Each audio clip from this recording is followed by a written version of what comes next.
Good morning, dear students. Today we will start the fourth chapter, magnetic dipole and Earth's magnetism of the third unit. So इसमें क्या है बेटे, सबसे पहले तो आपको बार मैग्नेट का तो पता ही है बेटे, बार मैग्नेट क्या होता है, ठीक है ना। बार मैग्नेट, ठीक है, bar magnet it is A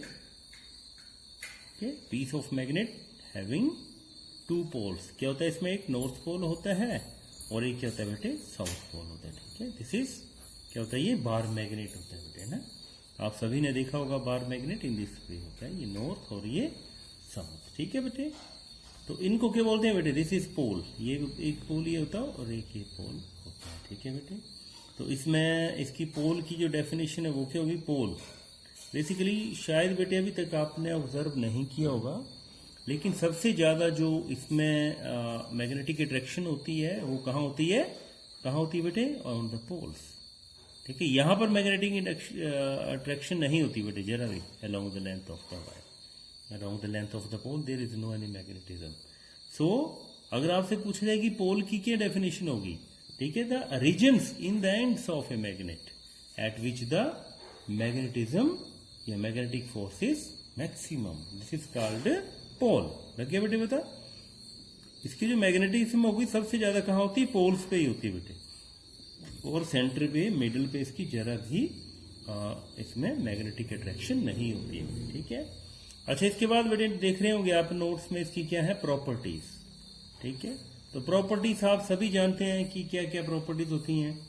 number 1 है इसकी, जैसे यहां पे लिखा हुआ अट्रैक्टिव प्रॉपर्टी, क्या है बेटे, अट्रैक्टिव प्रॉपर्टी, ओके। तो अट्रैक्टिव प्रॉपर्टी क्या होता है बेटे, नंबर 1 किस किस चीज को अट्रैक्ट करता है बेटे, ये फेरिक, कोबाल्ट और निकल, ये पता होना चाहिए बेटे आपको। फेरिक, कोबाल्ट और निकल को ये अट्रैक्ट करता है, और उन सब्सटेंसेस को हम क्या बोलते हैं बेटे, क्या बोलते हैं उसको, they are called magnetic substances. ये ध्यान रखना है, एक मैग्नेटिक एलिमेंट आएगा तो वहां पर आपने कंफ्यूज नहीं होना है। तो फेरिक, कोबाल्ट एंड निकल क्या बेटे, these are the magnetic substances. क्या है बेटे, ये मैग्नेटिक सब्सटेंसेस है, ठीक है बच्चों। They are attracted by the magnet. Second property बेटे इसकी डायरेक्टिव प्रॉपर्टी। डायरेक्टिव आपने ये लोअर क्लासेस में पढ़ा भी होगा, डायरेक्टिव प्रॉपर्टी। इसमें क्या है बेटे कि अगर कभी भी आप मैग्नेट को सस्पेंड करते हैं, लटकाते हैं, तो क्या होता है, इसका तो एक एंड है वो कहाँ होता है, towards the north, north geographical north जो, और दूसरे एंड कहाँ होता है, साउथ जियोग्राफिकल साउथ जो, ठीक है बेटे। आपने this is called directive property, कि जब भी किसी आप इसको लटकाते हैं फ्रीली, तो इसका एक एंड हमेशा नॉर्थ की तरफ रहता है और दूसरा साउथ की तरफ रहता है। That is why it is called, क्या बोलते हैं इसको, it is called directive property.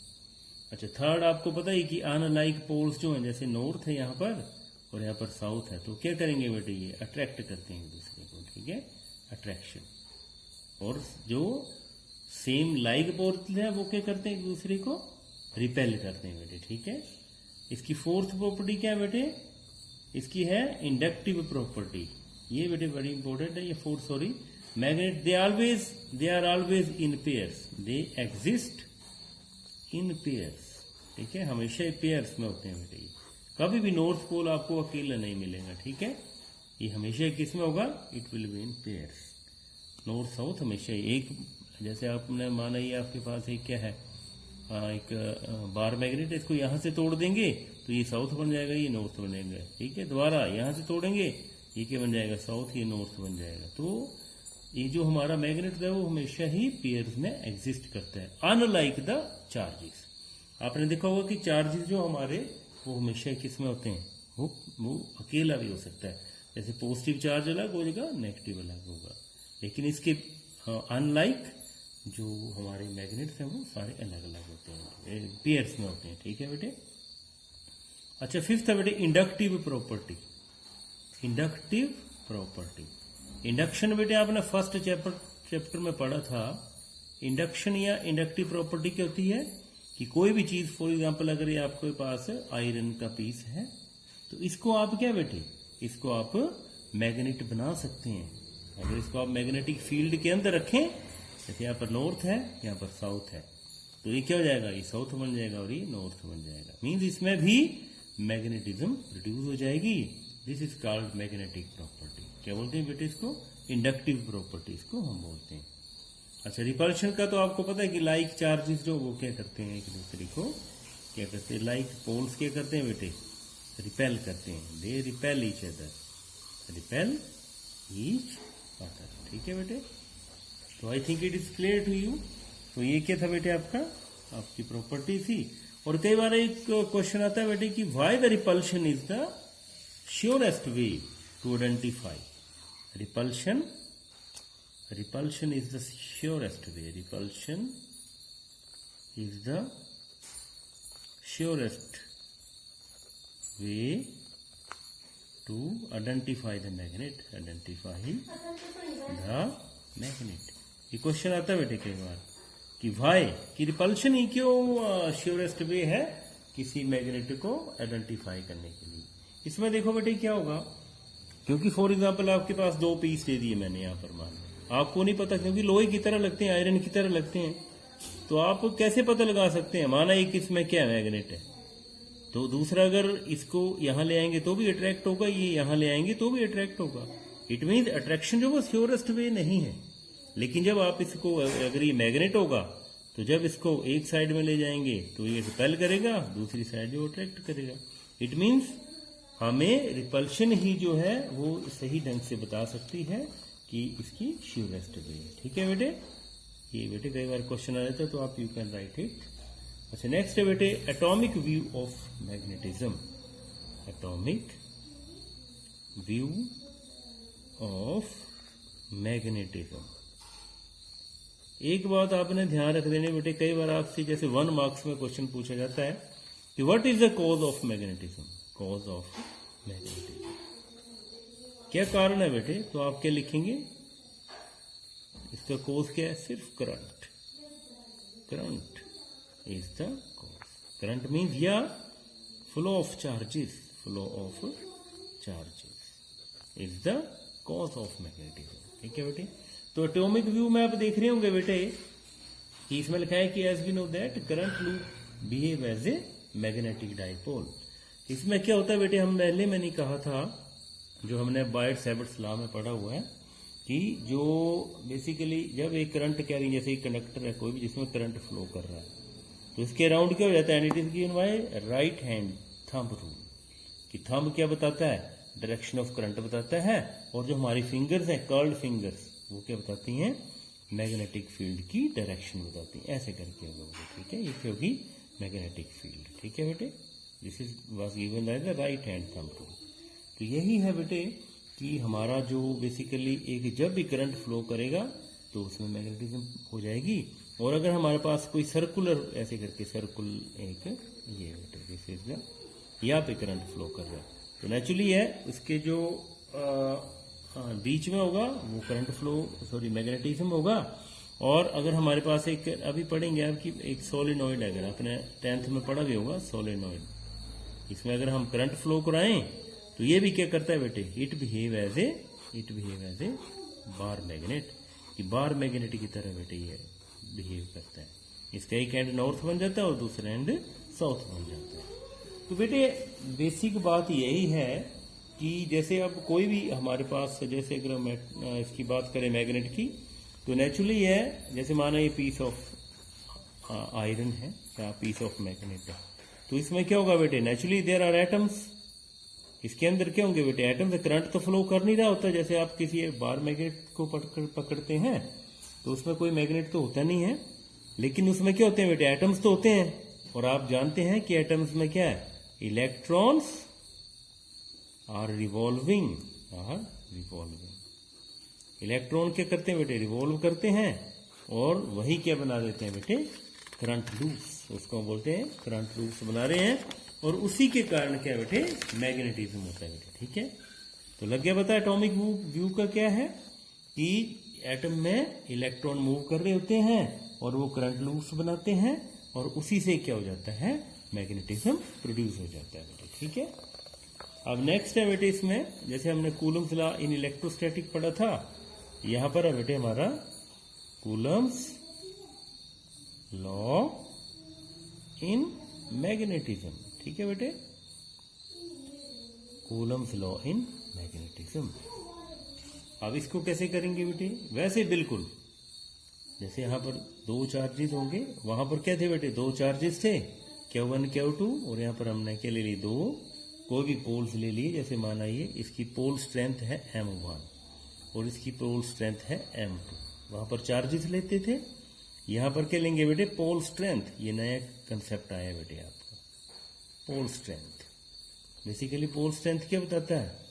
It tells the strength of the pole, कि पोल पे कितनी स्ट्रेंथ है। ठीक है बेटे, पोल स्ट्रेंथ। माना ये नॉर्थ पोल है, ये भी नॉर्थ पोल है, तो नेचुरली दोनों में रिपल्शन होगी।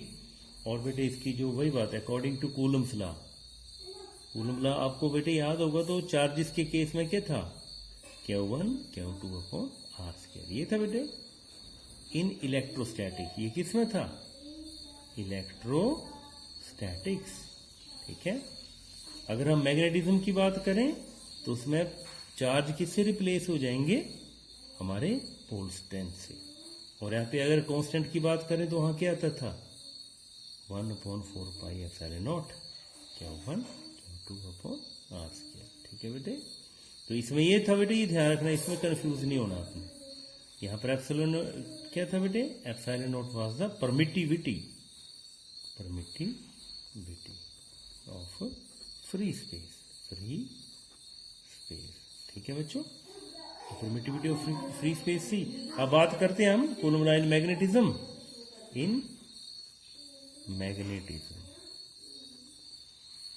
ठीक है बच्चों, मैग्नेटिज्म में क्या होगा? वही बात, force is directly proportional to magnitude, product of the magnitude of the pole strength divided by are.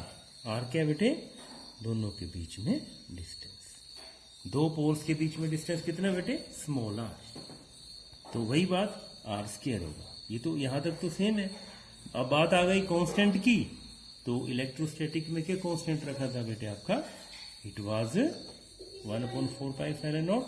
लेकिन इसमें जो कांस्टेंट होगा वो क्या होगा बेटे? It is F equal to, ये ध्यान रखना बेटे, म्यू नॉट अपॉन 4 पाई। अभी हमने बायट-सैवर्ट्स लॉ में पढ़ा भी था। आपने इतना याद रख लेना कि जब इलेक्ट्रोस्टैटिक की बात आएगी तब हमारा जो कांस्टेंट होगा वो 1/4 पाई एप्सिलॉन नॉट होगा, और जब मैग्नेटिज्म की बात आएगी तो ये क्या होगा? Mu naught upon 4 pi.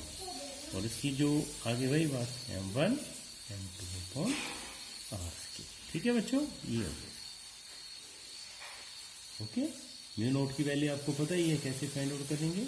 This is the value, और वो होती क्या है? म्यू नॉट की वैल्यू होती है, दिस इज 4 पाई इंटू 10⁻⁻7। ठीक है बेटे, आगे क्या आता था? क्योंकि कहां से निकाली थी हमने? यूनिट्स कैसे निकालते हैं बेटे, भूलना नहीं आपने। जैसे आपको पता डीबी क्या आता था? म्यू नॉट अपॉन 4 पाई, और यहाँ पे क्या आता था? IDL upon R square. तो यहाँ से म्यू नॉट सीधा यहाँ पे टेस्ला आ जाएगा, टेस्ला, और यहाँ पर आई ये नीचे चला जाएगा बेटे, ये क्या होगा? एम्पियर इनवर्स, और यहाँ पर मीटर होगा, यहाँ पे मीटर स्क्वायर, तो यहाँ पर मीटर। ये यूनिट कैसे निकालते हैं बेटे आपको पता होना चाहिए, this is very important. So I think it is very much clear to you. तो अब कैसे करेंगे? अब देखो बेटे, अब बेटे इसको, ये तो मैंने आपको बताया, तो ये हमारे पास एल क्या है? Coulomb's law in magnetism. ठीक है बच्चों, अब इसके जो यूनिट्स हैं बेटे वो कैसे निकालेंगे वो हम देखेंगे। हम what are the units of pole strength, जैसे कि हमने चार्ज के निकाले थे इलेक्ट्रोस्टैटिक में। Units of pole strength, units of pole strength, M1 या M2 जो आपने माने हैं उनके यूनिट्स हम कैसे निकालेंगे? तो आपको पता है बेटे F इक्वल टू क्या था? म्यू नॉट अपॉन 4 पाई, और यहाँ पर M1 M2, यहाँ पर आर स्क्वायर। तो यहाँ पर आपको पता है कि M1 और M2 की वैल्यू हम सेम पुट कर देते हैं, इज इक्वल टू M। ठीक है बेटे, और R की वैल्यू पुट कर देते हैं 1 मीटर।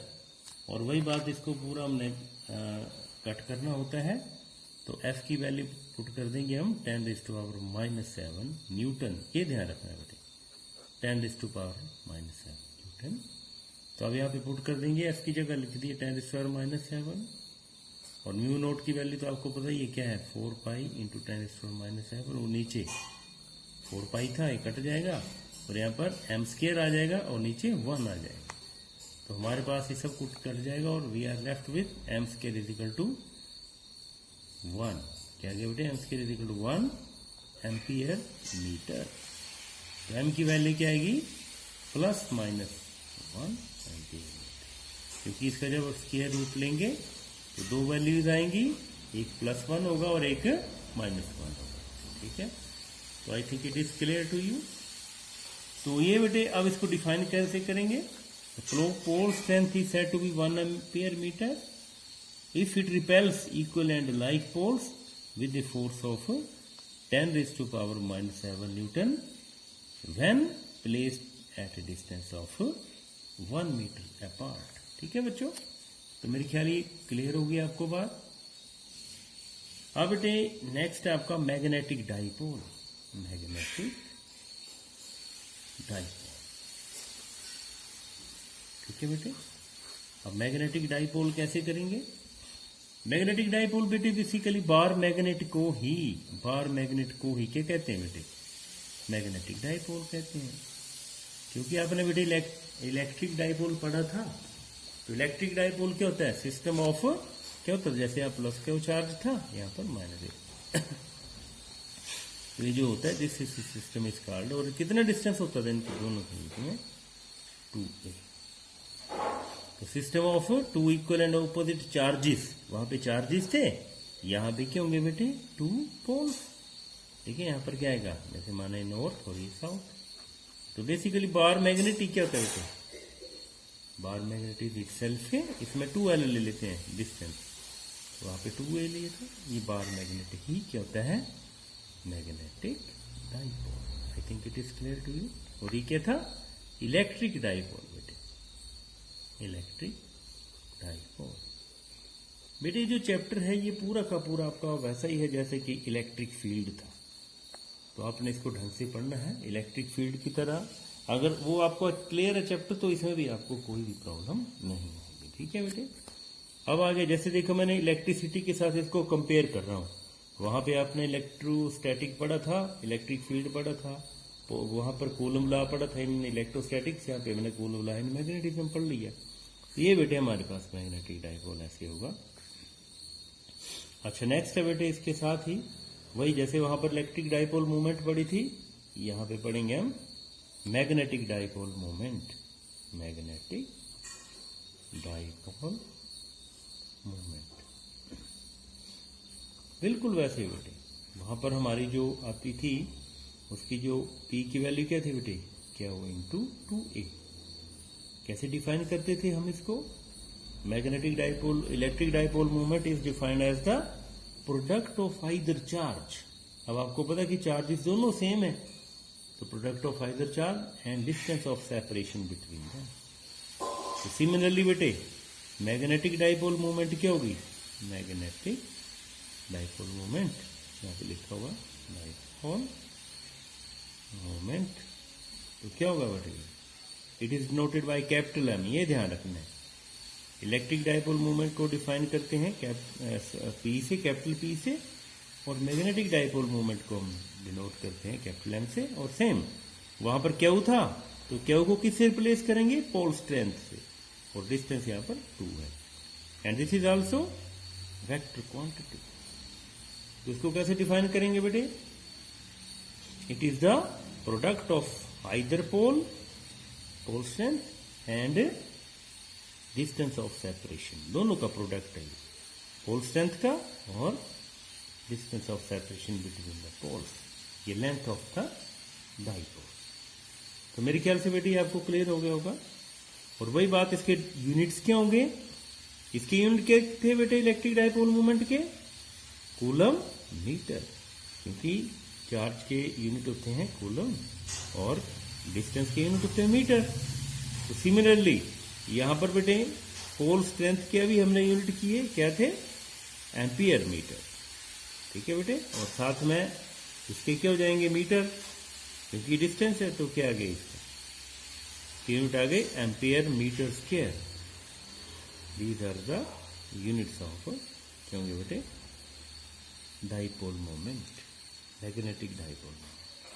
तो बच्चों I think it is clear to you. अच्छा, अब बात वही अभी मैंने कहा था एटॉमिक व्यू ऑफ मैग्नेटिज्म जब हमने पढ़ा तो उसमें मैंने आपको बताया कि बेसिकली जो एटम्स होते हैं और एटम्स में क्या हो रहे होते हैं, इलेक्ट्रॉन मूव कर रहे होते हैं और वही जो इलेक्ट्रिक लूप्स बनाते हैं और उसी के कारण जो वो किसी भी एटम में क्या होती है, मैग्नेटिज्म होती है बेटे। ठीक है बेटे। तो अब हम इसमें देखेंगे जब उसमें मैग्नेटिज्म है तो मीन्स अभी मैंने कहा कि जैसे फॉर एग्जांपल यही है कि कोई इलेक्ट्रॉन मूव कर रहा है, रिवॉल्व कर रहा है ऐसे करके, तो इलेक्ट्रॉन ऐसे रिवॉल्व कर रहा है तो ये क्या बना रहा है, करंट लूप बना रहा है। क्या बना रहा है बेटे, ये करंट लूप बना रहा है। ठीक है, जब ये करंट लूप बना रहा है तो नेचुरली इसकी मैग्नेटिज्म इसके यहाँ पे होगी इन दिस वे, और ये भी it will behave as a magnetic dipole. ये भी एक मैग्नेटिक डाइपोल बिहेव करता है। कौन सा बेटे, कोई भी इलेक्ट्रॉन रिवॉल्व कर रहा है इन एन एटम, किसी भी एटम में इलेक्ट्रॉन मूव करते हैं और वो क्या बनाते हैं, मैग्नेटिक डाइपोल। ठीक है बच्चों।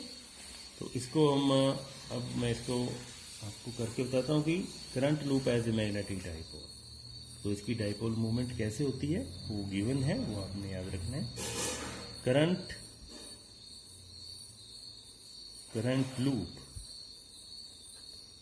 As a dipole.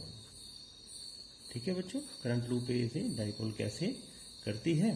तो आपको पता है नेचुरली बेटे, जैसे माना यहां पर आई करंट फ्लो कर रहा है तो ये तो नेचुरल है बेटे कि इसकी जो डाइपोल मूवमेंट होगी that is directly proportional to I. ये जितना ज्यादा करंट होगा उतनी ही ज्यादा क्या होगी बेटे, मैग्नेटिक डाइपोल मूवमेंट होगी। ये वन हो गया।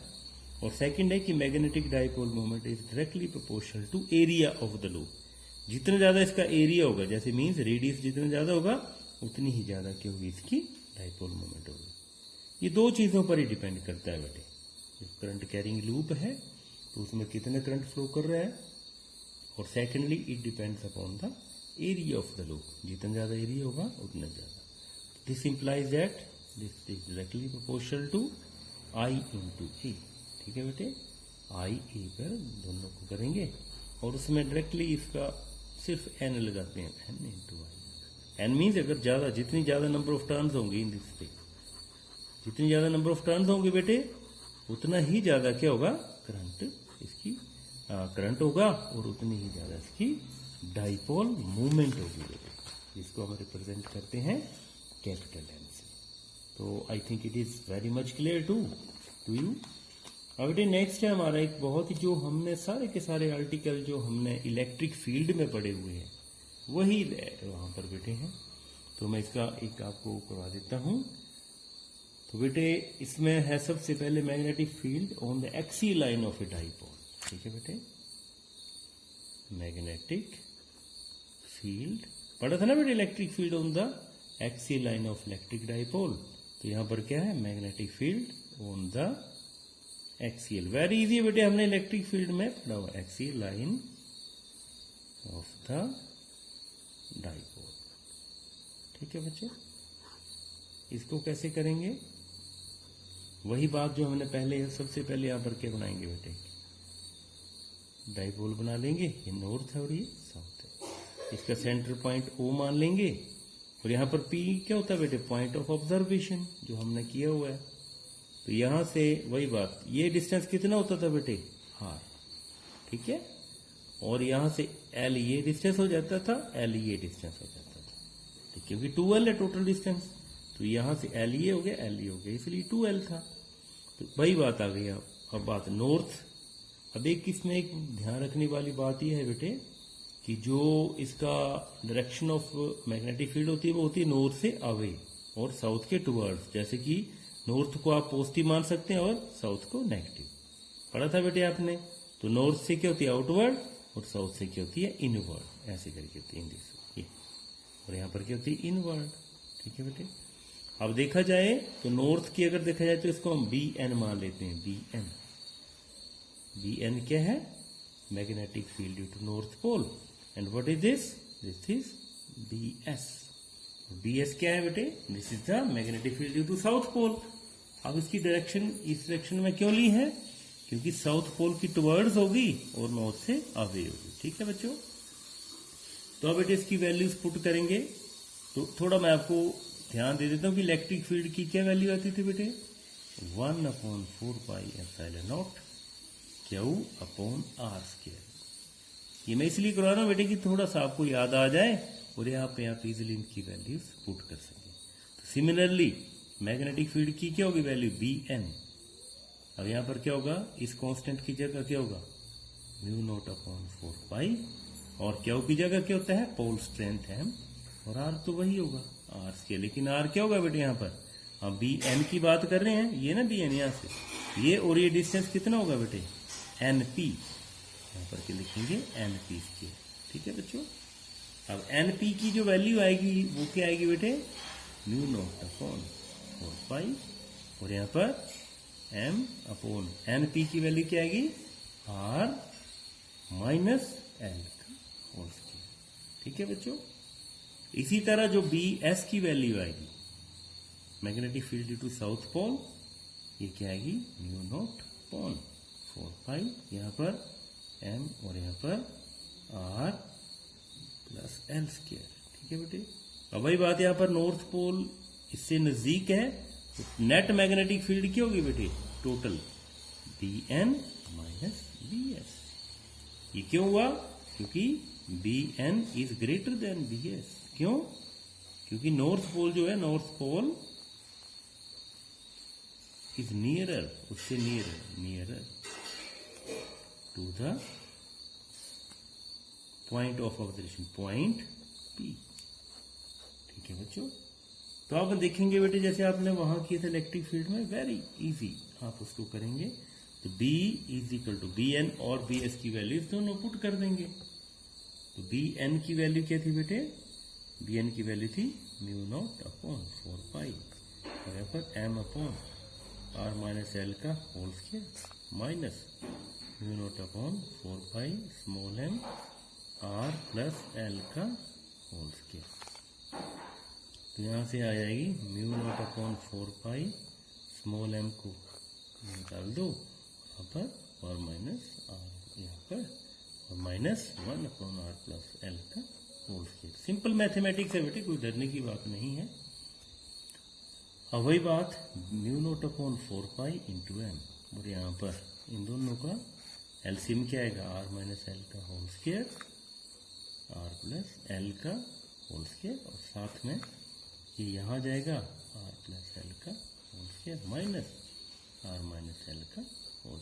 ठीक है बच्चों, तो हमारे पास जो नेट आएगी बेटे वो क्या आएगा, μ0/4π, ठीक है, m, इसको खोल देंगे तो क्या आएगा, r² + l² + 2rl, और यहाँ पर माइनस, r² + l² -2r होगा तो प्लस है ना, यहाँ पे r² - l², यहाँ पर क्या हो जाएगा, +2rl। ये क्यों हुआ, क्योंकि a² + b² -2 होगी, तो माइनस और माइनस प्लस हो जाएगा।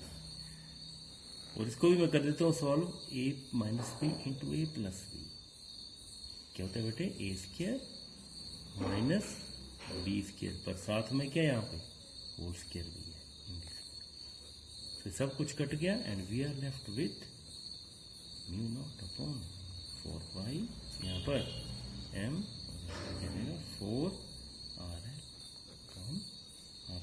- l²। ठीक है बेटे, का whole square.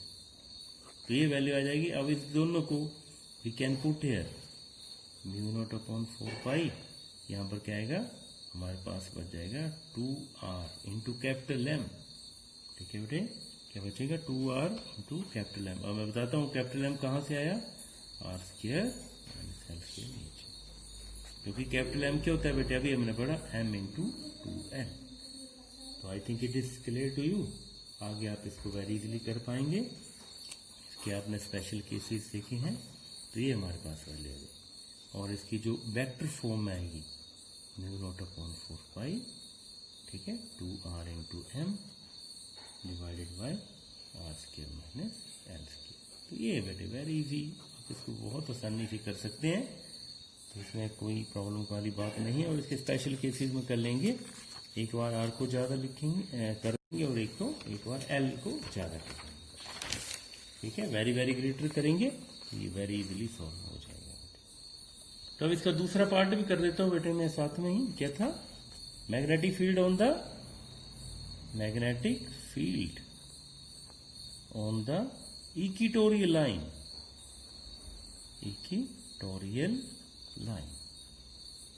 Of the dipole.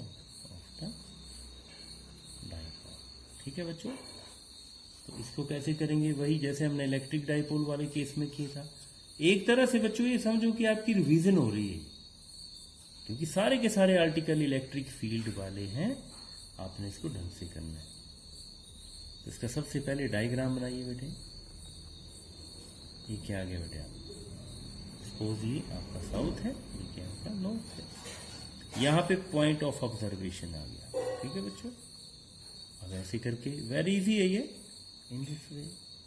और ये सेंटर वाला पॉइंट वो है, और इस डिस्टेंस को आपने क्या माना है बेटे? आर। ठीक है, आर क्या है? ये पॉइंट ऑफ ऑब्जर्वेशन है। पी क्या होता है? पॉइंट ऑफ ऑब्जर्वेशन मीन्स जहां पर आप मैग्नेटिक फील्ड फाइंड आउट कर रहे हैं मैग्नेटिक डाइपोल के कारण। तो नेचुरल नॉर्थ के कारण क्या होगी बेटे? यहाँ पर ये क्या होगी? बी एन, और ये क्या होगी? B S. ये क्यों हुई बेटे? बिकॉज साउथ पोल की जो होती टुवर्ड्स द साउथ पोल होती है मैग्नेटिक फील्ड, और नॉर्थ पोल की होती आउटवर्ड।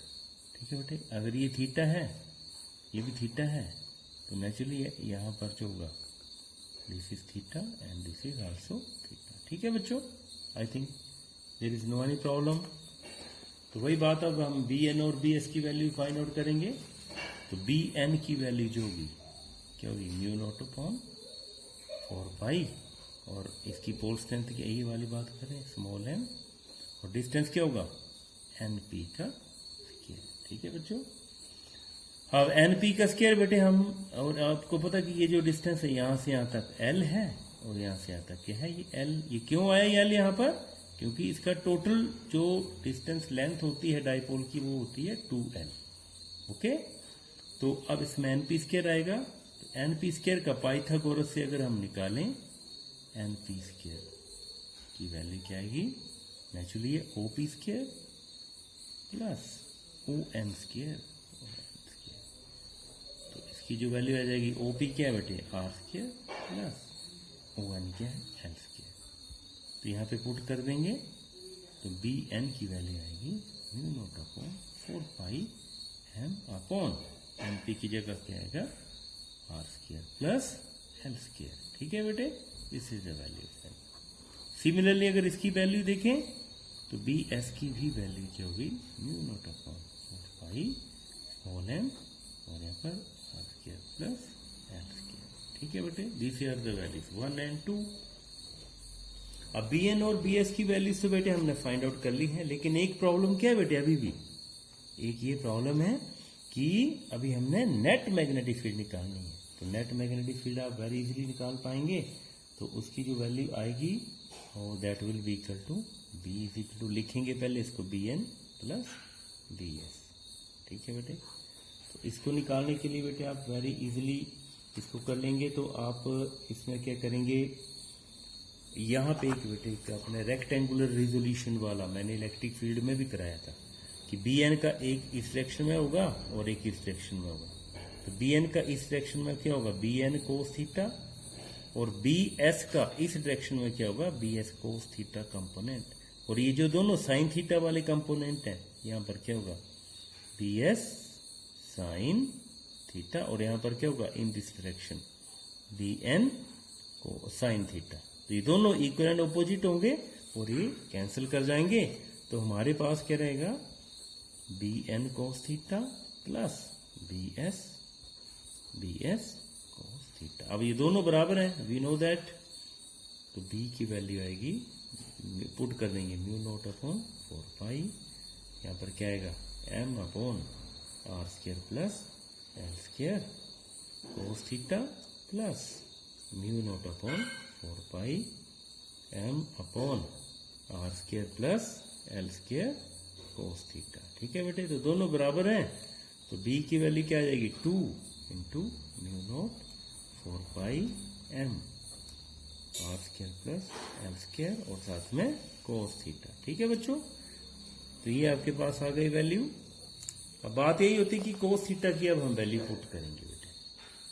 तो कोस थीटा की वैल्यू कितनी होगी, कोस थीटा यहां से देखेंगे इस ट्राइंगल में, देखो बेटे यहाँ पे मैं डायग्राम ले आता हूं सामने।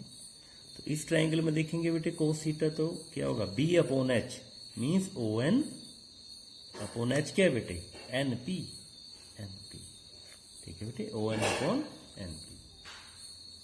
तो इसकी जो वैल्यू आएगी बेटे O N upon N P की, अब ओ एन है क्या बेटे, दिस इज द एल, और एन पी की वैल्यू आएगी X square plus L square का 1/2 या अंडर रूट। ठीक है बेटे, क्योंकि एन पी स्क्वायर की वैल्यू क्या आती थी, x square plus L square है ना, और एन पी की क्या आएगी, इसका अंडर रूट।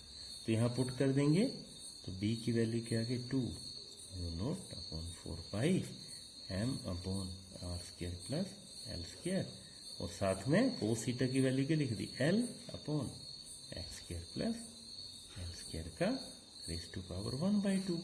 तो दिस इंप्लाइज दैट बी की वैल्यू आ गई, अब ये 2ml क्या बन गया बेटे, m बन जाएगा, mu naught upon 4 pi m कैसे बना, यहाँ पर क्या है 2ml, तो वो क्या हो जाता है डाइपोल मोमेंट, और यहाँ पर R square plus L square raise to power 1 है और 1/8 क्या हो गया 3/2। ठीक है बच्चों, अब बात आती है इसकी इसको वेक्टर फॉर्म में।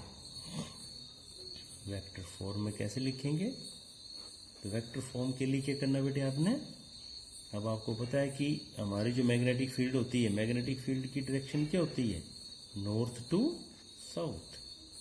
ठीक है बेटे, और जो डाइपोल मूवमेंट की डायरेक्शन होती है बेटे याद रखना, डाइपोल मूवमेंट की डायरेक्शन होती है साउथ टू नॉर्थ, उल्टी होती है बेटे, साउथ टू नॉर्थ। तो यहां पर बेसिकली जो हमारी मैग्नेटिक ये आई है बेटे, net magnetic field in this direction I है। ठीक है, और जो हमारी मैग्नेटिक फील्ड होती है वो साउथ टू नॉर्थ है, और ये डाइपोल मूवमेंट बेसिकली इस डायरेक्शन में होती है। ये तो हमारी नेट मैग्नेटिक फील्ड आई, और जो मैग्नेटिक मूवमेंट होती है इस डायरेक्शन में होती है, दोनों अपोजिट साइड में। तो इसलिए वेक्टर फॉर्म में क्या होगा, बी माइनस लगेगा इसमें, minus mu naught upon 4 pi, और यहाँ पर m upon R square plus L square raise to power 3/2। और ये नेगेटिव साइन क्या शो कर रहा है बेटे, कि ये दोनों b और m ऑपोजिट डायरेक्शन में। तो आगे बेटे इसके very easily you can do it special cases, एक बार R will be very much greater than L, और दूसरी टाइम क्या होगा, L is very very greater than R. तो वेरी इजीली आप फाइंड आउट कर सकते हैं। Okay, thank you.